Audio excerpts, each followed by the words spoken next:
Zimbabwe has taken a significant step towards addressing its complex land reform legacy, with the government making its first compensation payment to white farmers whose land was seized during the controversial 2000 land reform program. Now, this payment stems from a 2020 agreement between the government and former farm owners. This is The Conversation. I'm Darshan Usman. Let's talk.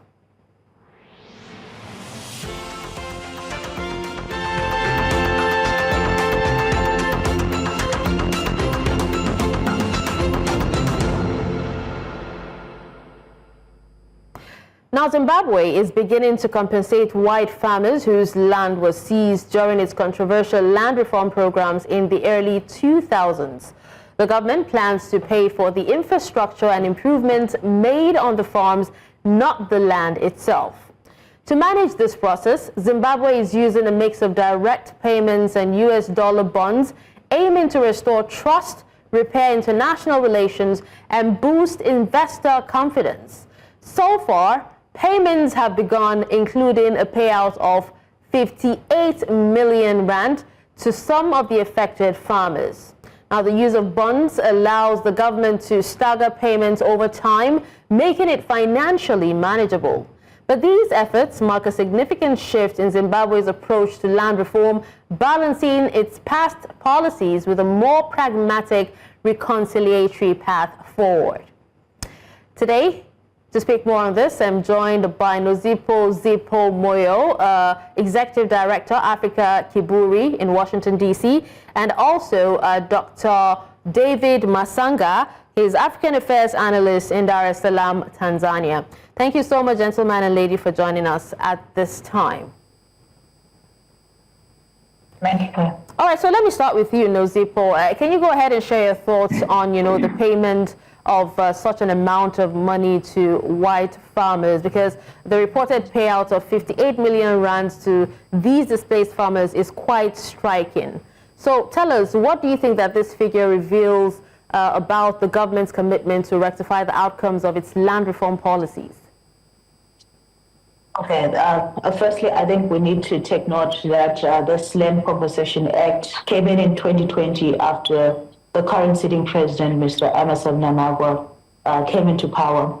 In his quest to build foreign international relations with the West specifically, he had to come back to the table and have this conversation, as there was a bit of chaos after the Black Friday when farms were taken from 1999 to the 2002.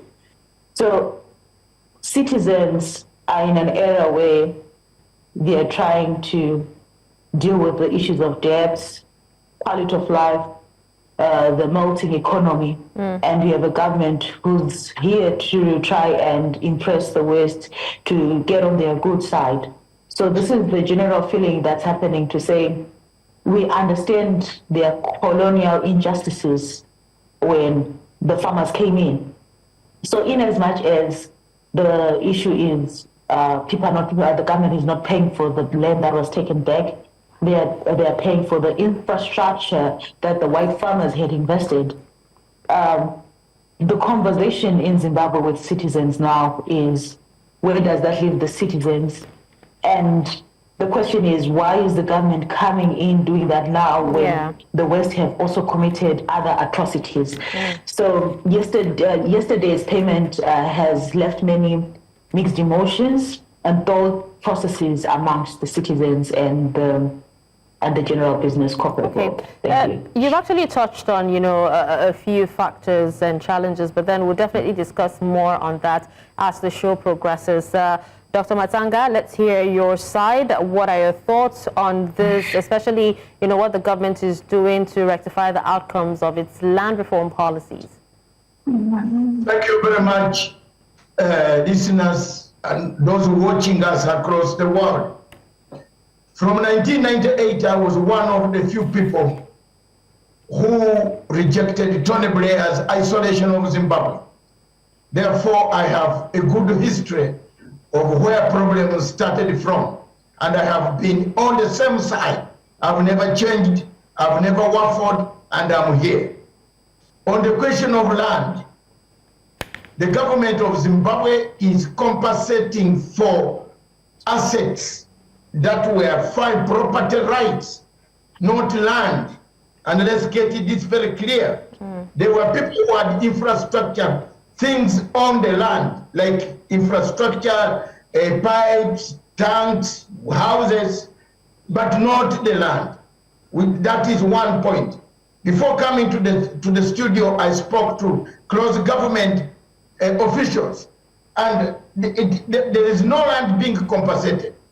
But the white farmers, few of the white farmers, of which everybody agrees in the world. I was one of the few people who said 4,000 commercial farmers own 80% of arable land in rainfall areas A and B.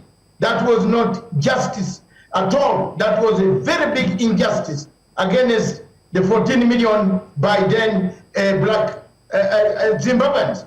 So this compensation goes a long way to show that the government of Zimbabwe is committed, fully committed to making sure that we don't have any other problems where people are going to condemn us or to condemn the people of Zimbabwe, condemn Africans for having grabbed. There was no land.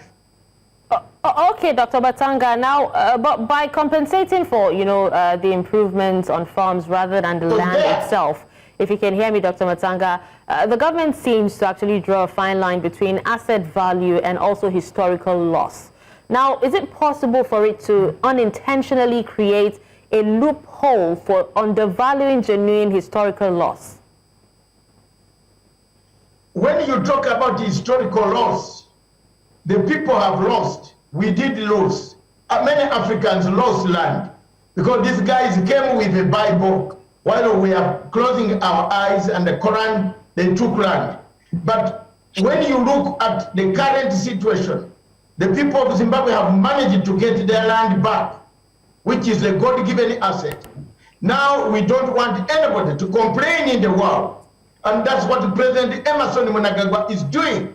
He doesn't want anybody to complain and use it as an excuse, as a stepping stone to harassment of Zimbabwe, isolation of Zimbabwe, putting sanctions on the leadership and so on and so forth.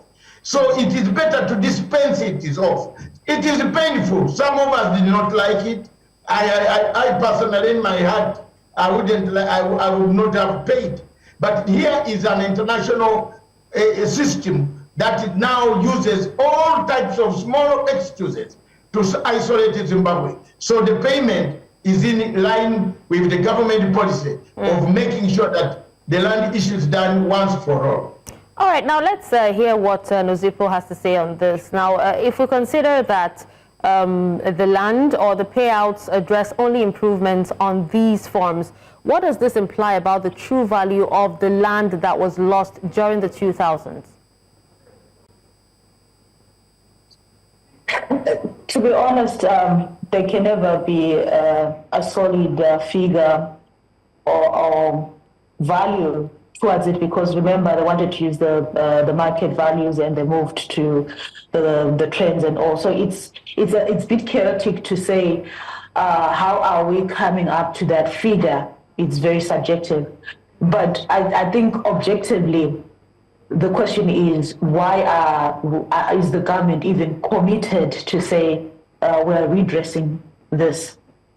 So the question now comes to the timing. This conversation has been happening for it's almost 3 decades now. Now you notice that our GDP has upped to 58%. You've got a foreign debt which is almost 21 billion. And like what the doctor has said, that the government is trying to prove its commitment so that we build relations. But the question now is, if you're looking at historical value, where 80% of that land was with farmers, and currently the program is facilitating for 740 farms with 4,000 farmers, but we understand more farmers are still coming in. How do you balance it? So there are loopholes. There are many loopholes in this process. But as Zimbabwe and also people like South Africa who are coming on board and other African countries who are now being interested in the issue of land reforms and distribution, the objective and the process is getting rid of the undertones of saying the land is ours, let's pay off for the infrastructure, which we never begged anyone to build, by the way, but to say let's build that global village. So it's very subjective to answer you. The value is subjective. Okay. There's the quantitative and the qualitative value, which you can never bring solidly. All right. Now, you've asked two questions, Nozipho, or you asked the question twice. So let's pass that question to Dr. Matsanga and find out what he has to say. Now, we know that you did say that the government is trying to prove its commitment. But one question that Nozipho asked twice is, why is the government doing this now? Why is Harare making this move now? That is the question. We don't know if you have an idea of that. Yes, I have an idea, because I tell you, I have been part and parcel inside the whole both regimes. I have been the only person on planet Earth who stood for against any form of isolation of Mugabe, and I won. I am happy. Mugabe went home knowing very well there is a Pan-African there. Why we are doing it now? And I stand firm again with Emerson M. Mnangagwa up to the end, because there is nothing wrong they have done.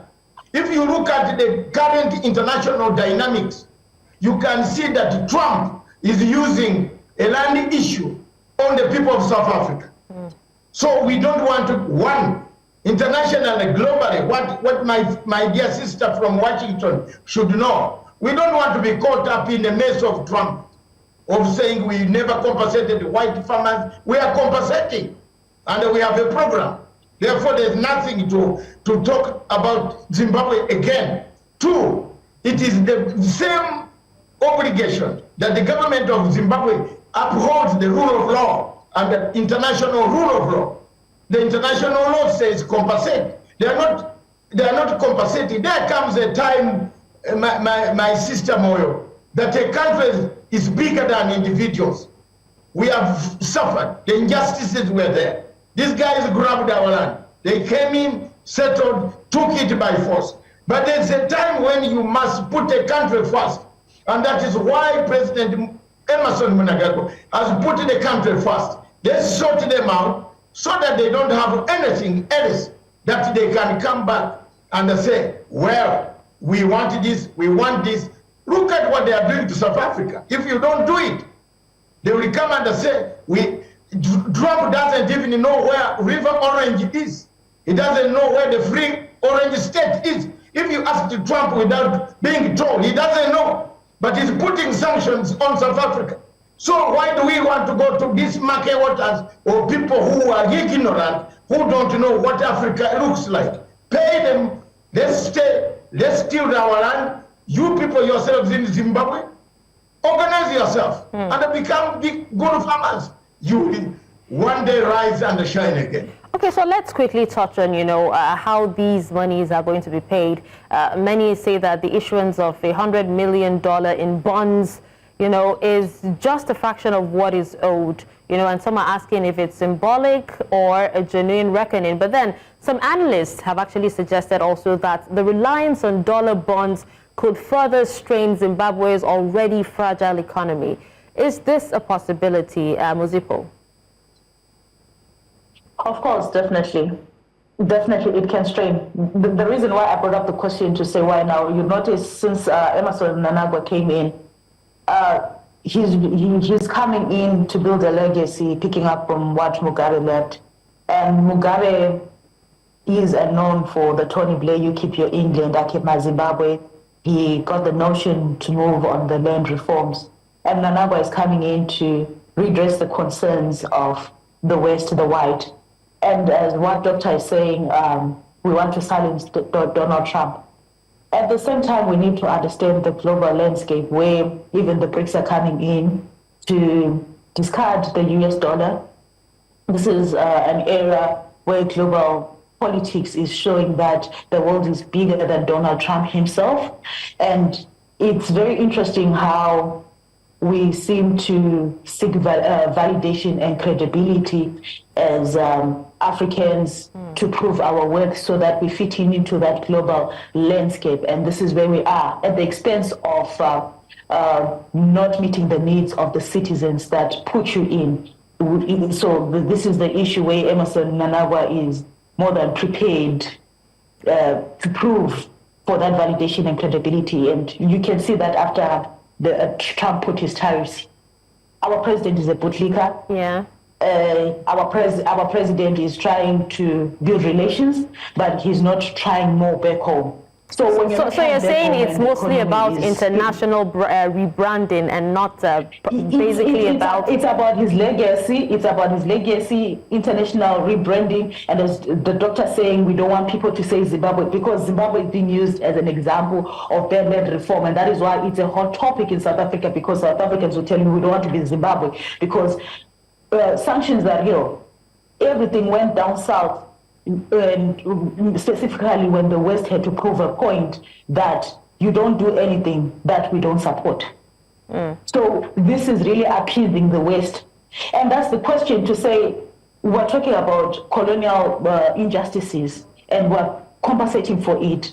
Generally, the world with the slave trade that has happened, where America was part and parcel, you go even to Europe, the issues of atrocities and all.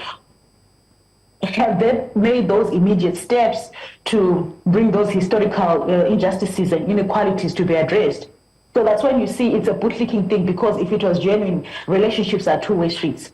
So for me, it would have been great when Zimbabwe is putting that level of commitment and effort, and where we have also the West coming in. But if we commit, since we have a lot of hanging foreign debts as a country, if we commit and within 20 years, 50 years, we can address this, Doctor is right.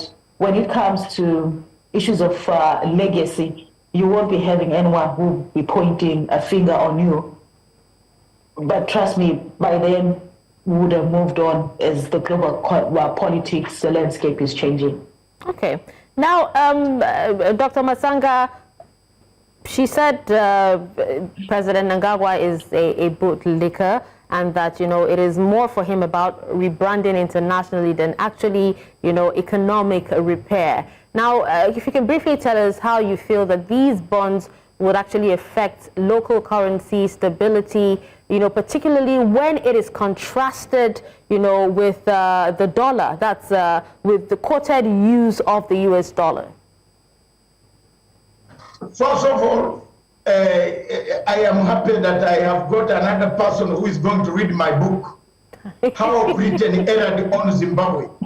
And I will show you in that book, Moyo, you will find everything that you have been looking for. And I will send you the copy for free. Now, look at here. He's not a bootlicker. These guys, in a man like the way you were in Washington, is more or less a banana man, banana republic head. You see, this guy is saying in South Africa has chased away white people from land. Which land? No, there is no land evacuation in South Africa. And the man has put sanctions immediately on South Africa. They affect people. Mnangagwa has never been a bootlicker. Mnangagwa is one principled guy whom I know for 24 years. I know him. He has been a straightforward man. When he tells you come tomorrow at 10 o'clock, he will be in the office. But one of the problems that he has is he has to balance nationalism, homegrown nationalism, versus imperial, neo-colonial hangover, which the Moyos find themselves now. The younger generation Moyo finds themselves, why are we paying these guys? There are people like that. They are the freedom fighters, the veterans who fought for this. The blood went down. All of us from different parts of Africa took part to make sure that Zimbabwe is liberated. We want to leave you no problem at all. Moyo, don't get worried. Okay, Dr. Matsanga. Dr. Matsanga, yes. You did say that, he's not a bootlicker and he's trying his best. But then what happened, because remember in 2020, we heard about the $3.5 billion global compensation agreement, but very little followed. What happened then? We had to go back to renegotiation. They have been going on for a long time. Moyo knows. Moyo knows very well that this had to be renegotiated and go back again on drawing table. Some of us critics, by the way, look at my heart. If you opened it today, I was going to die for this country. I was going to be assassinated because of this country. So I wouldn't like to hear that someone is being paid. But because of the seriousness of what Zimbabwe wants to make good, to make sure that in the future, when Mnangagwa is gone, when Matsanga is gone, when everybody is gone, people don't come to disturb Moyo, who is going to take over this land. So what we need to do is to clear this mess. Then we see, for us who defend Zimbabwe every day, everywhere in the world, if we hear them talk about Zimbabwe again on this land issue, we shall flow down ourselves with them. But now the problem we have here is there are two sides of the coin in Zimbabwe, my sister. There is a side that said, why pay them? Why pay them? They came. Because they don't understand what we are paying for. We are not paying for the land. We are paying for the equipment. People had the tractors. People had some small factories on this prime land. You have to pay them for their property rights. They had the rights, and the property rights are recognized all over the whole world. So therefore, he cannot be a bootlicker. Never has he bootlicked anybody. Mnangagwa is one man who would tell you, don't come. I don't want to know. He will do it. And therefore, this is a policy that was started that we don't want to reverse. There is nowhere in history of the world that you will ever reverse the land distribution program in Zimbabwe. We did it, we won, we got it. That is all. It is up to you Zimbabweans to dig it, to do whatever you want. It is yours. So therefore, be thankful to the people who have died for this cause. Be thankful. Don't call them bootlickers. All right, Nozipho, I wish you could actually, allow Dr. Matsanga answer this next question, and then, you can pick it up from what he says, because, we're talking about volatility of the economy, and we're talking about how this amount that is going to be paid is a huge sum, because the government has actually pegged, the total compensation at $3.5 billion, right? Convert it to, local currency. Now, looking at Zimbabwe's economic state, where is this money really going to come from? That is one of the questions that, so many people are actually asking. And except, you want to answer before Dr. Matsanga, Nozipho. First of all, let me go at... you want to... No, go ahead, Dr. Matsanga. She'll pick up from where you stopped. Let me tell you, Zimbabwe has got gold. Zimbabwe has got diamonds. Allow us to sell these diamonds free on the... In fact, if you allow the Zimbabwe to sell the diamonds freely in the world, we could be richer than... Yes, honestly, we could be richer than America. But what America has done has put sanctions on Zimbabwe's diamonds. The movement of Zimbabwe's diamonds have been blocked. You are giving us piecemeal. Allow Zimbabwe, remove all sanctions on Zimbabwe, and allow it to trade freely. It will be the best country in the world. There are two things that Zimbabwe has in common, and Moyo will agree with me. Okay. Zimbabwe has got very good human beings. All right, Moyo, now you heard him. So they are very good human beings. Zimbabweans are law-abiding. They drive, they don't pass traffic lights. They are very good people in the world. All right, let's hear what that is a Moyo... that we can work, and therefore, This 3.5 billion, my sister, is nothing. Let's hear what Nozipho has to say about, the gold and diamonds and, how this particular amount would be paid from that. According to you, Nozipho, do you think that this might risk being another unfulfilled promise? I'm just shocked by what Doctor is saying. I guess it's probably a generational difference. If someone has to come and say Zimbabweans were law-abiding citizens, and probably the reason why our president is playing along towards the game, Zimbabweans were docile. You can never play a game that has been curated, has the rules, and the referee and the coach understand it better than you. You'll never win it. As a feminist, you can never dismantle a house by using the master tools, which is exactly what Emmerson Mnangagwa is doing. You can never dismantle a master's house by the tools. So this thing where we are trying to play along as law-abiding citizens, as what my colleague Doctor has said, it's not going to yield any feasible results for the Zimbabwean citizens. For the record, the Zimbabwean sanctions have done less harm compared to the corruption that has been escalated by the new dispensation led by Emmerson Mnangagwa, is brought up by exposés such as the gold mafia. I am not even referring to the diamond scandals when Robert Mugabe was even there. We can be rich, but the question is who owns those richness, who owns that wealth, and who decides where it's going? By the time Emmerson Mnangagwa came in, we could have cleared our foreign and national debt, yet it has ballooned, and yet we've had more minerals being extracted. So never give people the fallacy, and be delusional to feel that our minerals that are run and controlled. Right now, we're having a coup where Chiwenga military wants to come in because it is not a secret, where the military people have came in and taken shares when it comes to our wealth in minerals, when it comes to our wildlife and stocks. This has never benefited the citizens. We have more corruption than sanctions. So if we can address corruption even with our sanctions, we can address the economy in Zimbabwe.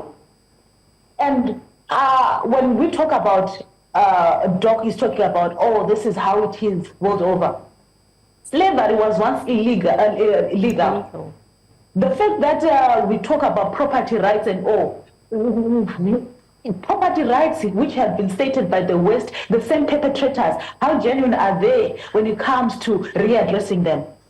And that is why I brought up the issue of how the global landscape has changed from how we know it from 1945 after the World War II.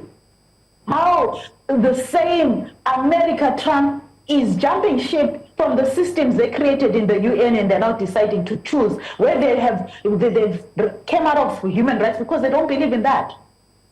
And that is why we have blocks coming in such as BRICS, where Russia, China, South Africa, Brazil. Zimbabwe has always been a look east policy, and now Mnangagwa is finding himself in a gray area where he's trying to appease, and I repeat, bootleg Trump, even from what he said from the tariffs.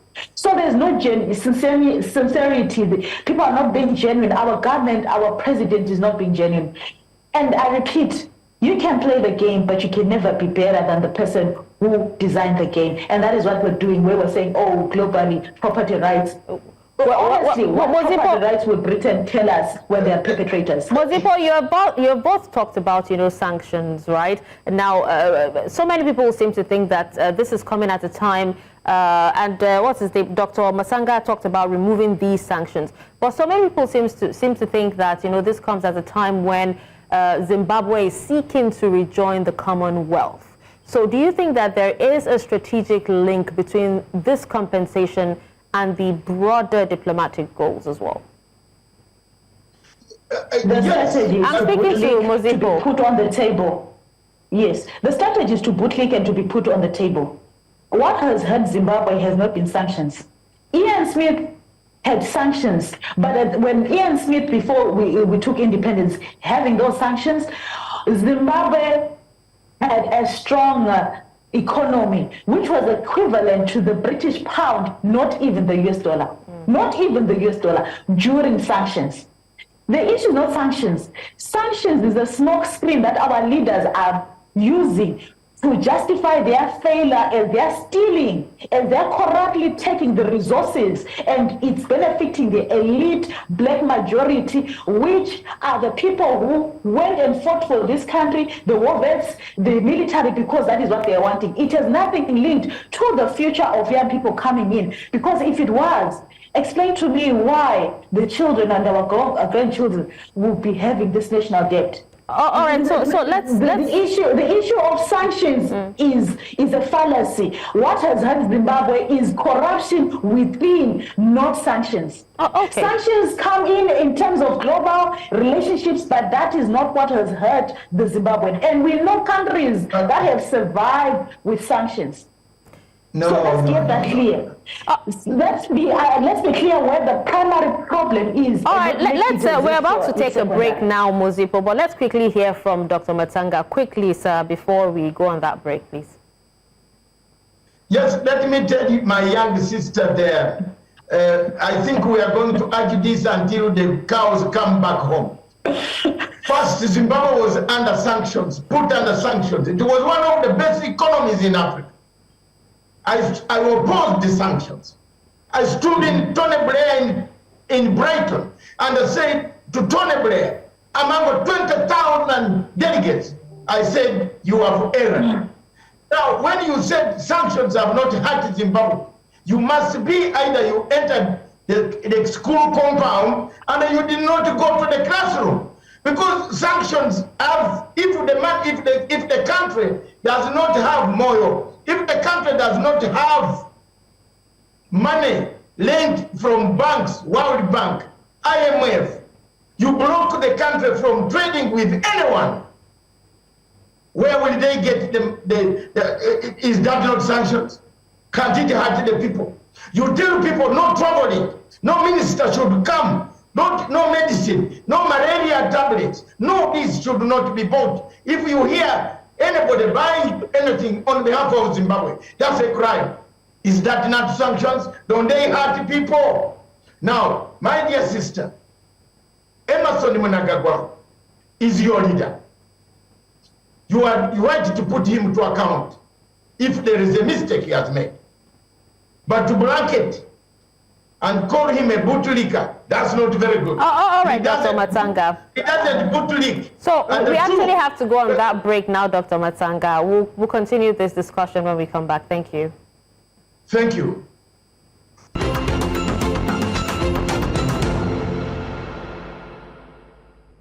Welcome back and thank you for staying with us on the conversation. Now, before we went on the break, we were discussing about Zimbabwe and how, it is beginning to compensate white farmers whose lands were seized during its controversial land reform program in the early 2000s. And I still have with me Dr. David Matsanga and Nozipho Moyo speaking to us on this. Now, Dr. Matsanga, before we went on a break, you were actually, talking, but I just want you to speak to us on how do you respond to critics, who argue that focusing, because Nozipho actually did, say something, she touched on this a bit as well. So how do you respond to critics who argue that focusing on compensating white farmers might overlook, the broader historical injustices inflicted on the black farmers or even on local communities?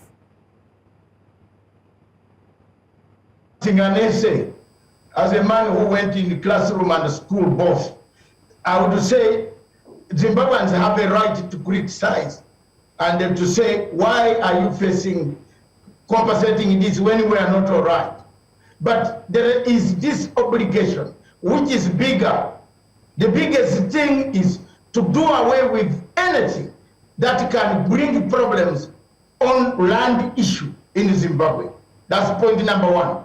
And I want to tell Moyo that the critics of President Emmerson Mnangagwa are people mainly in hamburger eating areas in New York, London, and several other places, Johannesburg, where you are scattered.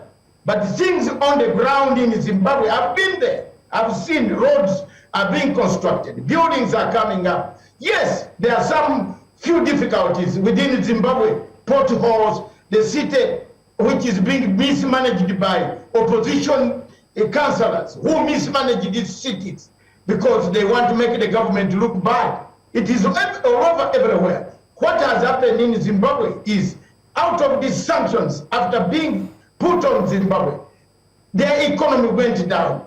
Their agriculture tried to survive through, but we are pulled out. We are pulling out slowly. So the critics can only touch on a few things that they want to hang on to criticize Emmerson Mnangagwa. One of them is this issue of land not compensating the white farmer. They would want to use that. So we have cleared that away. Yes, on the question of the black farmers and the indigenous citizens not having enough, not having things to which are supposed the essential commodities and the rest of these other things. That is true. It depends on the economy. The economy of Zimbabwe, I have a method for it, but I proposed this method a long time ago.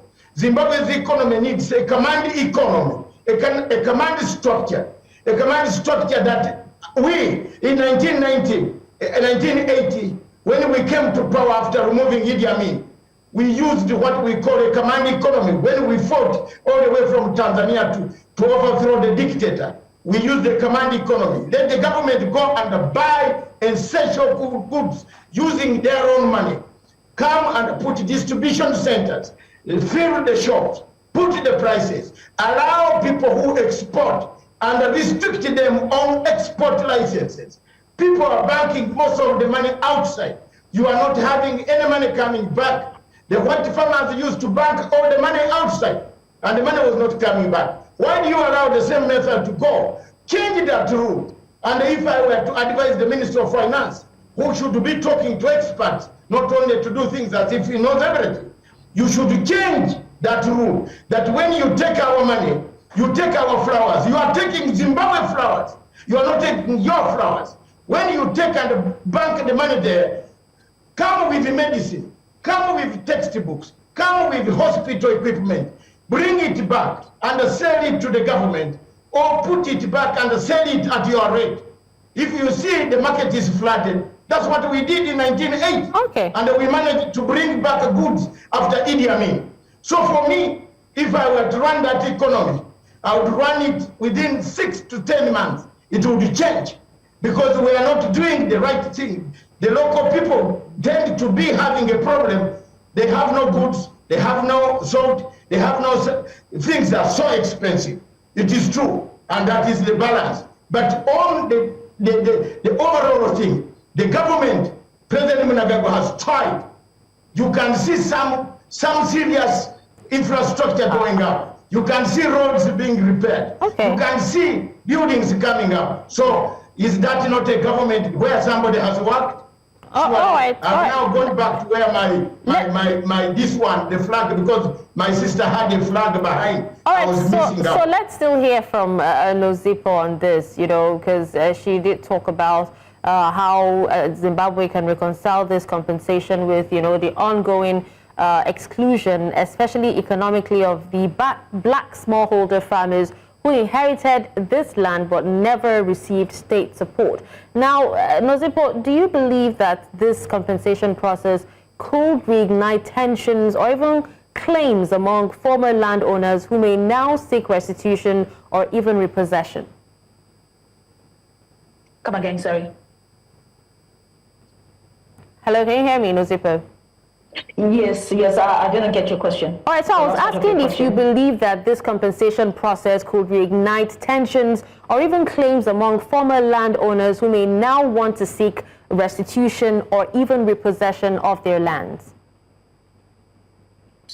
Of course, there's that blurry area. As I mentioned, it's been noted that more people are now coming in after it was noticed that the Zimbabwe government is now committed, and they're actually putting in the first, the money that was put in total, the total is like 1% of the 3.11.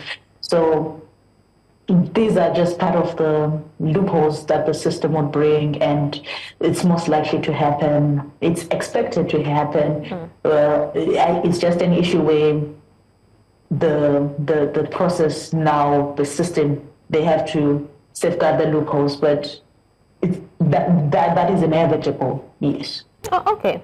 Now, that is inevitable. Dr. Matsanga, we're about winding down now, but we know that many white farmers, forcibly displaced, are now thriving in countries like, Zambia and the likes. So could this move by Harare be an olive branch to lure these people back, to lure their capital and also their expertise back? If you look at the farmers who did not go, all the policy, my sister, both of you should know, the policy was one man, one farm. There were farmers who used to have 400 miles. One man has 400 miles. So if you had one farm, you can leave the others for others to get. Yes, there are farmers who remain in Zimbabwe, and there are some who want to come back, because those who remain in Zimbabwe are even better off. There is no discrimination at all. In all this exercise, even Moyo will agree, there is nobody who has said he doesn't have a white farmer is not a Zimbabwean. There are so many Zimbabweans who are really born white Zimbabweans who are still in Zimbabwe, enjoying life, having the best life so far, even well protected more than some of us in our countries, in Nigeria and so many other places. Nobody is discriminating anybody there. If the farmers in Zambia want to come back, they will come back. And this payment also shows the credibility of the government, that the government of Emmerson Mnangagwa is prepared to work, to look at where mistakes were and correct these mistakes. And I want to teach my sister here one thing. Always leave room for negotiation. All the time. In my life, in 40 years of having been in exile, I've known one thing. I leave room for negotiation. Leave room for negotiation. Zimbabwe needs, let me finish this one. Zimbabwe needs what we call a redemption strategy. And I want to tell my sister, a redemption strategy will win, will bring you back. Forget, reconcile with people. Make up accountability like South Africa did. If you don't do that, there will be no Zimbabwe at all. We are going home. Mnangagwa is going home. Matsanga is going home. It is your country. It is up to you to come now and show reconciliation. Don't be against your government, imagining there was a coup. Which coup? A coup from where? A coup comes with what? These people, a man like that one, James, are making noise on TV. What coup can he make? Does he know how a coup is made? Some of us have known how coups are made. This man, Mnangagwa, is the best president in that country who has directed, given you freedom to write, even to talk about him. You write, you talk, you even insult him. That's a very good man. I know him for 24 years. He doesn't pay me, even a penny to talk for him. But I know him, he's a good man in the heart. All right. Nozipho, I wonder if you have something to say about what Dr. Matsanga has actually just said. And, I would also... I would want you... Do you want to say it first before I ask you my question? Please go ahead. Okay. I just want to have this conversation to say it's not, as a Zimbabwean and as an African, the land is ours, and we should never be apologetic to claim what is ours. That is very clear. What made it controversial is how Mugabe delayed the process. Black Friday happened where Wolverts pushed him, and there was a chaotic way where people came in to access farms. How do you take commercial land when we were the jewel of Africa and give it to a peasant farmer who has no idea how to move a tractor? And I'll give you an example of Nick Brothers from Chinoi who moved to Zambia, and these are the same farmers who are now bringing maize to us to supply, because it's one thing when we have communal war vets who claim the status of being farm holders more than them being able to utilize their land, which is one thing that Africa should learn from us. You can never take commercial land to appease. Secondly, if we're saying one man, one farm, how is that the elite ZANU-PF with Emmerson Mnangagwa, the president himself, he has more than one farm, and everyone in the cabinet? So this is not about Zimbabwe. People like using the umbrella Zimbabweans, we're a country. That is not it. They are referring to an elite club where they just eat, have access to the resources. And then again, Doctor touched about the economy, how things are happening, roads and all. I will speak as a development practitioner. I'm not an academic who's glued into books as him and write. I talk about lived realities on the ground. For me, when I'm talking about the economy, I use the human HDI. When you rate, you look at the improvement of lives. We don't use quantitative. You see, I talked about a system where people use the system of education and they want to come and tell us about rates and percentages and GDP. The only way to know about an economy that is growing is to go and look at issues like access to water, access to healthcare, life mortality, life expectancy. That is the only way you would know where we are as a country. The question is, mention any hospital that was built by the government of Zimbabwe, including Mugabe and ED, after independence. No private hospitals. These efforts are citizens trying to push in and improve their quality of life. Nothing that the government is doing, yet they have access to those resources and they're going to its leaders. So when we're talking about quality of life, let's not choose a smoke screen like in Tuli, who will come and tell us about, oh, our currency is backed by gold, then the next day it's not backed by gold, or the next thing the vaults of the golds are gone. We look at the quality of life, and the quality of lives of Zimbabweans has worsened after Emmerson Mnangagwa took part. So this is how I would bring it to the table. I don't need to use big words or use the quantitative aspect to rate, but being a Zimbabwean coming to visit Washington and going back home, I know what I mean when I talk about the quality of life. So what am I saying? I'm saying for Emmerson Mnangagwa, yes, you want to engage. I believe in negotiation. My question, even when we started this conversation, is to say, is this the right time when we're failing to deal with our houses? And personal opinion, when I look at Emmerson Mnangagwa, in as much as he's building his own legacy outside Mugabe, they are very much aligned.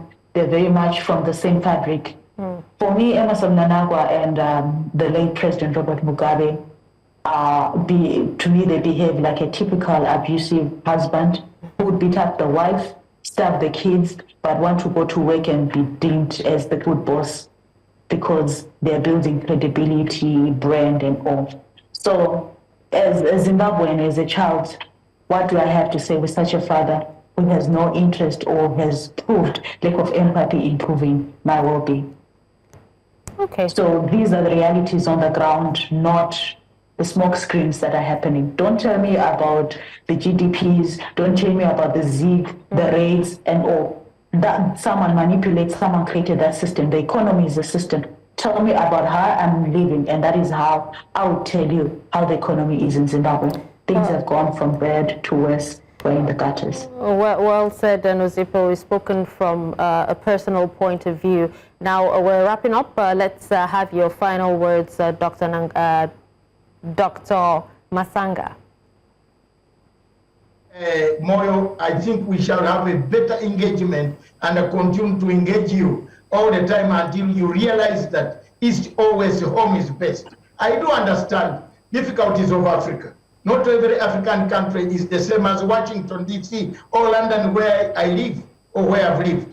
But when you pick this copy. I don't know whether she will allow me to put my book here to show you. This is my book, and if you read this book written by me, and you will find everything you are talking is in here.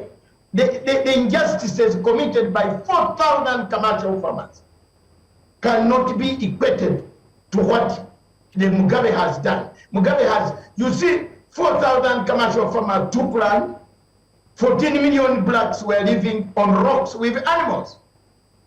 And if you look at that injustice, then you will see today, even Moyo has a plot. Even Chamisa has got a farm that produces flowers. Chamisa exports flowers every day from out of Harare International Airport, Robert Mugabe International Airport. I know his company. So that is what we wanted. So when you say this place is not, should have remained that way, is wrong. But all in all, we want to ask the government to look at the economy, to see how they can make the economy work. And there is no better words. You can do good politics, but if the economy is not working, all right, Moyos will not like you. So thank you very much, my sister, for giving me this opportunity. And you have 2 copies for free. Thank you so much, Dr. Matsanga. We really appreciate you. Thank you so much, Nozipho, as well, for your time. Zypo Moyo, Executive Director, Africa Kiburi in Washington, D.C., and also Dr. David Matsanga, African Affairs Analyst in Dar es Salaam, Tanzania. We appreciate you for your time. And with that, we conclude today's episode of The Conversation. You can catch up on all missed episodes on our YouTube channel at News Central. You can also watch News Central live on DSTV channel 422, GoTV channel 23, Star Times channel 274, Avo TV, and YouTube. Until I come your way again, I'm Darshan Usman. Goodbye.